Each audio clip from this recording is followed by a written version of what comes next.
Today's lesson is Sigurd the Dragon Slayer. Hi, everybody. I'm Roger. And I'm Mike. And we're continuing with our story from Norse mythology. It's all about Sigurd and his quest to kill the dragon or to slay the dragon. So he's called the Dragon Slayer because he's going to kill that dragon. In our story, Sigurd, with the help of his mentor Regin, has forged a new, sharper sword called Gram. And using Gram, he hopes to kill the evil dragon Fafnir, who also, conveniently, happens to be Regin's brother, who got twisted by a cursed ring, turned or transformed into an evil dragon, and he's been terrorizing the countryside. But that all ends today because Sigurd, with his new sword and with trusty Regin at his side, is off to try to end the curse, kill the dragon, remove his terrible evil from the land, and save everyone. And it's going to be really great, and I hope it happens because the story is called Sigurd the Dragon Slayer. He hasn't slayed a dragon yet, so I'm imagining he will. Otherwise, we got to get a new title here. Yeah, the title kind of gives away the ending, doesn't it? Otherwise, it'd have to be called The Potential Dragon Slayer. Or Fafnir the Sigurd Slayer. Yeah. And then we'll know the ending. Yeah, if the battle went the other direction, certainly. But yeah, we kind of know the ending already. But still, it's fun to follow along until the end. And that's what we're going to do today. So let's listen to the first part right now, and we'll be right back to discuss it. The pair traveled for days until finally they came across the enormous trail leading to Fafnir's lair. Recognizing that he wouldn't survive direct combat, Sigurd formulated a plan. He would dig a hole in the trail and lie in wait. When Fafnir crawled over the pit, Sigurd would drive his sword into the dragon's soft belly. He immediately set to work. 大家好，第一部分我们先来介绍动词 formulate， 它的意思是制定、策划或是构想。例如 For almost 3 months, the lawyers have been hard at work formulating their defense. 近3个月来，律师们下苦功策划他们的辩护。又或者说 The scientist formulated his theory over a course of many years. 这位科学家用多年的时间制定了他的理论。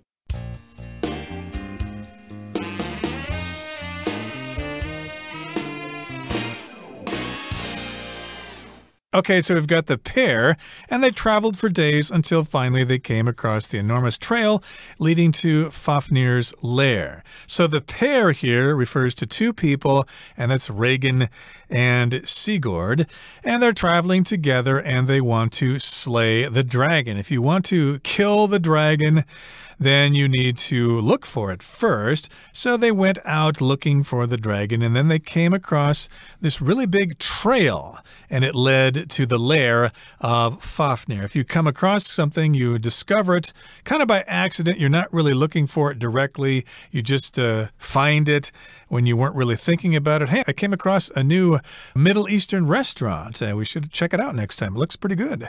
In this particular case, they came to this really big trail, which is a road in the forest, and it led to Fafnir's lair. A lair is kind of a hiding place for animals. Exactly right. So there you go. And of course, it's an enormous trail because Fafnir is an enormous dragon. So it wasn't too hard to find the dragon, but it's going to be hard to kill him. But luckily, our two heroes are smart enough to know that. Recognizing that he wouldn't survive direct combat, Sigurd formulated a plan. He would dig a hole in the trail and lie in wait. Interesting plan, okay? But it's true that you would need a plan because, yes, direct combat against a dragon would be a suicide mission. Combat is basically fighting. If you're fighting in a war, in a battle, not really boxing maybe, but I guess you could call boxing a combat sport. But generally we think of people shooting at each other, fighting with swords, that kind of thing. There's a lot of combat going on in Ukraine right now, of course, because there's a war going on there. And when there are active soldiers soldiers on the ground shooting at each other and using weapons to try to kill each other. That is combat. But of course, in this case, with Sigurd, this was combat not with guns and tanks and airplanes, but with swords and shields and spears and bows and arrows. But yes, fighting a dragon with a sword is not a good idea. The dragon can fly, breathe fire. It's got huge teeth. It's 50 meters long. So you're probably not going to survive. So Sigurd formulated a plan. When you formulate something, you basically make it up. You come up with a plan. You go through all the little details to make sure it's a good plan that will actually work. Scientists formulate theories. Chemists might formulate a new medicine or a new drug. And you could even say that a chef formulated a new dish. They got a bunch of ingredients and put them together in a new, interesting, and creative way. So basically, they came up with the plan. It's a simple plan, I think it's safe to say, right, Roger? Indeed. So, yes, he came up with this plan. He formulated it. He planned it out. And here's what he decided he would do. He would dig a hole in the trail and lie in wait. If you lie in wait, then you just sit there in a hidden position waiting for something to come along. Lots of animals do this. And the way they hunt, they just kind of sit there and they lie in wait for some other creature to pass by it. And then they lash out and they attack it. There are, of course, lots of creatures in the sea that do that. They just lie in wait, sometimes for hours, until some dumb fish swims past, and then they go out and bite it, and that's the end of the fish. It's true. We could also say, oh, look out, there's a policeman lying in wait around the corner. Make sure you don't turn the corner on the red light. Or we could also say the paparazzi were lying in wait for when the star came out of their hotel or something like that. They're waiting there, and they're going to jump out and get into action. So that's the idea. I'm going to dig a hole in the ground, lie in the hole, not move, and hopefully the dragon won't see me. And then there'll be an idea. It says, when Fafnir crawled over the pit, over the person lying in the pit or in the hole, Sigurd would drive his sword into the dragon's soft belly. So that's the plan. I'm going to lie here under the ground, kind of hidden under the ground. When the big dragon walks over me, imagine, like a crocodile or an alligator walking along slowly. And then as it walks over you, you stick your sword up into its belly, because I guess its back will be armored. The back is covered in ridges and thick skin and stuff like that. But the belly is very soft. So that was the plan. And then he immediately set to work. He started digging the hole to make this plan actually happen. So he's going to lie in wait in that hole himself and wait for the dragon to pass over the hole. And then he's going to stab the dragon with that great sword. Remember, that's the sharpest sword that was ever forged. True, that's true. Okay, let's move on now to the second part of our lesson and find out what happens next. Shortly after Sigurd had finished his trap, he heard a large crash followed by the dull, heavy sound of footsteps. Fafnir was approaching. His heart pounding, Sigurd readied himself. Just as Fafnir stepped over the hole, Sigurd thrust Gram upward with all his strength, piercing the dragon's heart.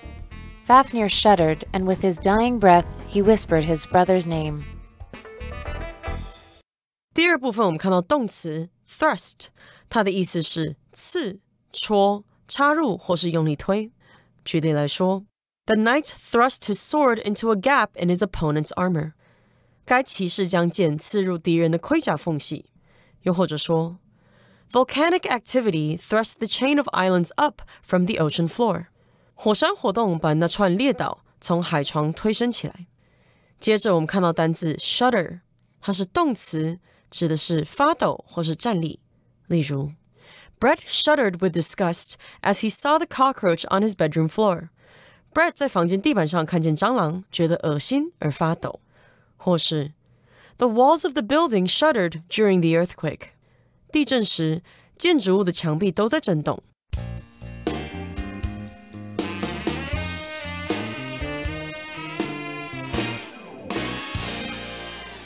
Okay, so remember, we've got Sigurd, and he's dug this pit in the road, in the trail, I should say, and he's waiting for the dragon to go over the hole. So shortly after Sigurd had finished his trap, he heard a large crash, followed by the dull, heavy sound of footsteps. A crash, of course, is a large sound. A crash sound is what this is referring to. A crash could be a collision like a car crash on the highway. But here we heard this large crashing sound, you could also say. I guess the dragon was kind of walking through the forest and knocking down trees or whatever. And then that sound was followed by the dull, heavy sound of footsteps. It's a big dragon, so when it takes a step, it's going to make really loud, dull sounds, kind of like that T-Rex in Jurassic Park. I was thinking of just the same scene, and you don't even see it, and it's just terrifying because you know from that heavy sound and the crashing noises in the forest, something big is approaching. Fafnir was approaching, it says in the article, with an exclamation point, because we're getting scared now. We're not the only ones. Sigurd is also getting scared, even though he's a brave warrior. Taking on a dragon is an intimidating idea for anyone. So his heart pounding, Sigurd readied himself. So that's just a good little description there to show us how nervous and even frightened he is. His heart is pounding. His heart is beating very hard and very quickly as he gets ready, because of course he's afraid, but he's also determined to go through with this. Just as Fafnir stepped over the hole, Sigurd thrust Gram upward with all his strength, piercing the dragon's heart. All right, so here we go. The plan is in action. He's lying in the hole. Fafnir, the dragon, didn't see him. Fafnir walks over the hole, and at that moment, Sigurd thrusts his sword upward. When you thrust something, you kind of push it out very forcefully and very quickly. You might thrust your hand out to shake someone's hand if you're very excited to meet them. You might thrust your arm through an elevator door when it's closing and you want to get on the elevator. You kind of stick your arm in between the doors just as they're about to close, and you have to do it quickly and forcefully. If you move too slow, you will be too late. So he pushed his sword upward very quickly and very powerfully. Yep, and the sword, of course, is called Gram, and so Sigurd thrust the sword upward with all his strength, as hard as he could, and the result was that the sword pierced the dragon's heart. And I guess Sigurd studied dragon anatomy here, so he would know exactly where the dragon's heart was. Good point. And so, again, he was able to stab the dragon's heart through its skin and ribs and stuff like that. And Fafnir shuddered, and with his dying breath, he whispered his brother's name. So if you shudder, that means you just kind of stop and you shake a little bit because you're kind of scared. And I guess here the dragon knew he was a goner. Oh my goodness, I've been stabbed in the heart. There's no way I can survive this. I'm done for. So yes, absolutely. That's what happened when Fafnir died. He shook, he shuddered with his dying breath, sort of the last gasp of his life, and he whispered his brother's name, Regan, as he died. I wonder why he did that. Maybe he missed Regan so much, or maybe there was another reason. We're going to have to find out in the third and final part of the article, so let's listen to it now. Rejoicing, Regan emerged from the forest and instructed Sigurd to cook Fafnir's heart. As Sigurd was roasting it, he licked some of the dragon's sticky blood off his fingers and, to his amazement, suddenly found himself able to understand the speech of the nearby birds. They said Regan intended to betray Sigurd and claim the treasure for himself. Horrified, Sigurd turned to find Regan about to draw his sword. But Sigurd was quicker. With one mighty blow, he ended the ring's curse upon Regan's family once and for all. 第三部分我们看到动词 rejoice， 它指的是非常高兴或是感到欣喜。例如 The crowd rejoiced as their team scored and won last night. 当他们的球队昨晚进球并获胜时，群众们欢欣鼓舞。再来我们看到单字 instruct， 它是动词，指的是指示、吩咐、命令。例如 The teacher instructed her students to read quietly at their desks. 老师吩咐学生在桌前安静阅读。除此之外 instruct 后面加 ion 就会变成名词 instruction， 意思是指示、指令。例如 I'll give you a detailed instruction for preparing this dish. 我会给你做这道菜的详细指示。接着我们看到单字 intend， 它是动词，指的是打算、计划或是意图要。例如 What do you intend to do after you graduate? 你毕业后打算做什么？最后我们看到单字 betray， 它是动词，指的是背叛、出卖或是辜负。例如 Mary betrayed her friend by telling lies about her behind her back. Mary 在她朋友背后撒谎，背叛了她。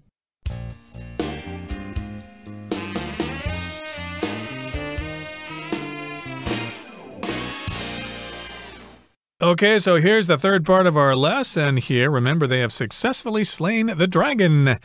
So here, Sigurd can now be called the Dragon Slayer. He's done it. True. And rejoicing, Regin emerged from the forest and instructed Sigurd to cook Fafnir's heart.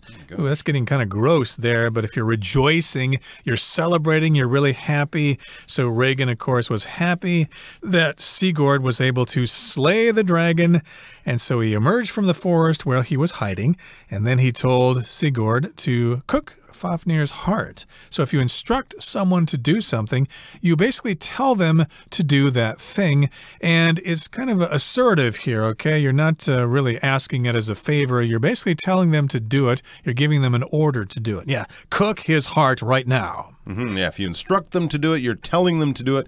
If you instruct them how to do it, you're kind of teaching them how to do it. But if you're instructed to do something, it's kind of like ordered, basically. You're being ordered to do something. So he basically told Sigurd, cook his heart. All right, so that's what Sigurd did. He wants to make sure that he's doing the right thing. Killing a dragon is a complicated process, all right? So be prepared. As Sigurd was roasting it, or cooking Fafnir's heart, he licked some of the dragon's sticky blood off his fingers, and to his amazement, suddenly found himself able to understand the speech of the nearby birds. Wow, magical dragon blood. I guess it just looked or smelled so good, or Sigurd was just so hungry that he licked some of the blood off his fingers, and to his amazement, to his surprise, to his astonishment, basically he was really, really surprised when something happened. He was amazed when suddenly he found himself able, or he was able to understand the speech of the nearby birds. This dragon blood had some kind of magical property, and when he licked it, he had some magical ability to understand what the birds were saying. So when the birds are singing and whistling, they're actually talking, and now Sigurd can understand them, and what they were saying was very interesting. Yeah, birds are making noise all the time, but in this particular case, he could understand what they were actually saying. And here's what the birds said. They said Regin intended to betray Sigurd and claim the treasure for himself. No. Oh, no. So these birds were in on a secret here, and the blood was kind of magical because that allowed Sigurd to be able to understand the birds. And they told him, hey, Sigurd, we got a secret to share with you. Regin actually was going to betray you and claim the treasure for himself. So if you intend to do something, that's what you want to do. I intend to go to university in France, for example. And in this particular case, he said he was going to betray Sigurd. To betray just means to be dishonest with somebody, to break your promise to them. If you stab them in the back, if you say you will help them, but then you don't, if you say you will keep their secret safe, and then you tell everyone, you have betrayed that person. So he's basically going to turn on Sigurd, and where Sigurd thought that this is his mentor and his friend, he's going to find that no, Regin is actually his enemy, and he wants to claim the treasure for himself. Even though Sigurd was the one who killed the dragon, Regin might kill Sigurd, take the treasure, and then go back to town and say, hey, everyone, I killed Fafnir, and oh, sadly, Sigurd was killed too, but I have all this treasure. Of course, this is all a lie. So horrified, once he understands Regin's evil plan, thanks to the birds and the magic dragon blood, horrified, Sigurd turned to find Regin about to draw his sword. Oh no, so he turned. I guess his back was to Regin. As he heard this news, he turned to look at Regin just at the right moment, because at that moment, when he saw him, Regin was about to draw his sword, about to pull his sword out of the scabbard, or, pull his sword off of his belt in order to use it, in other words, in order to stab Sigurd in the back. That's what Regin was about to do. Sounds like a mean boy there. And of course, had the birds not told Sigurd this secret, Sigurd probably was a goner there, but Sigurd knew about this, and he was quicker, and with one mighty blow, he ended the ring's curse upon Regan's family once and for all. Oh my gosh. Here, a blow, of course, is when you hit somebody with a blow, with a hard hit, basically, and with one mighty blow of the sword, he was able to end the ring's curse upon Regan's family once and for all. So I guess here Regan actually died as a result of that fierce battle. And of course, this curse was ended once and for all. Once and for all just means forever. Okay, that brings us to the end of our lesson for today. Let's hear once again from Hanny.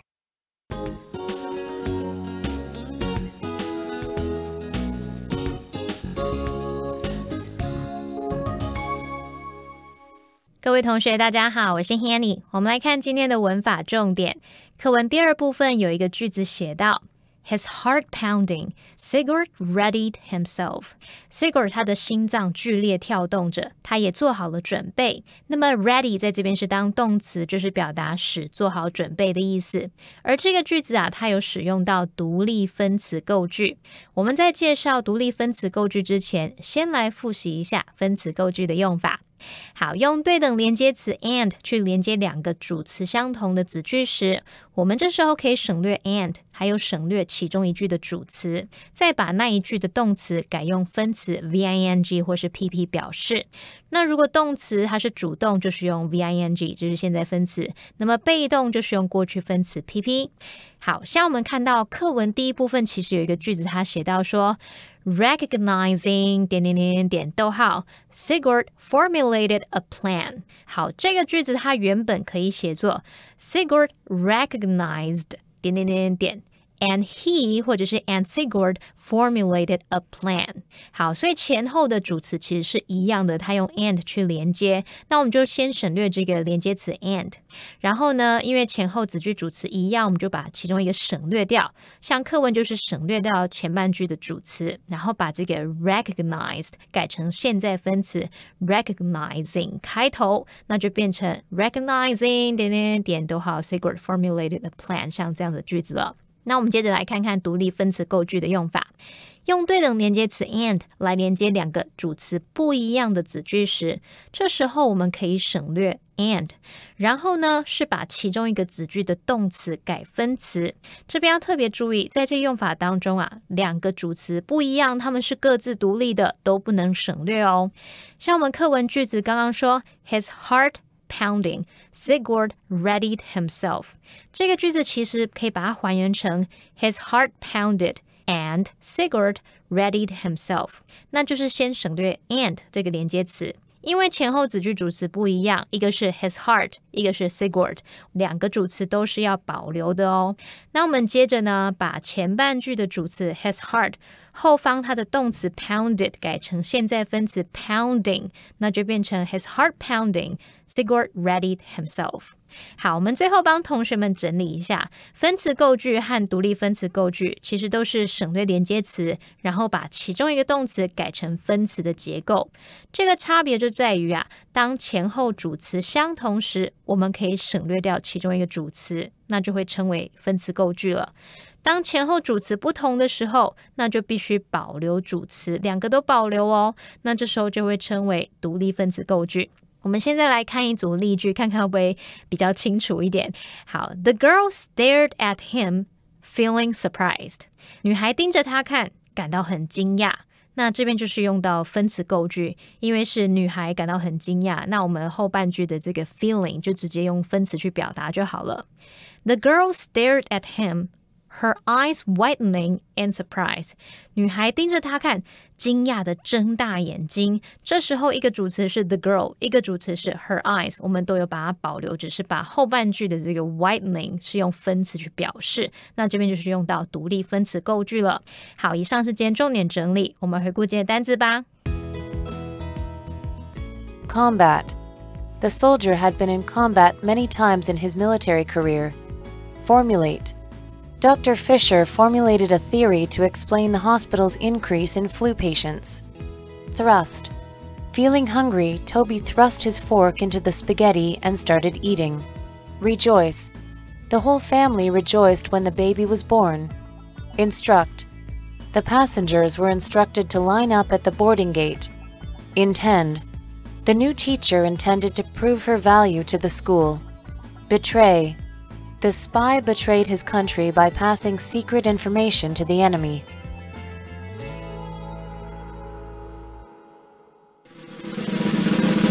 Discussion starter starts now!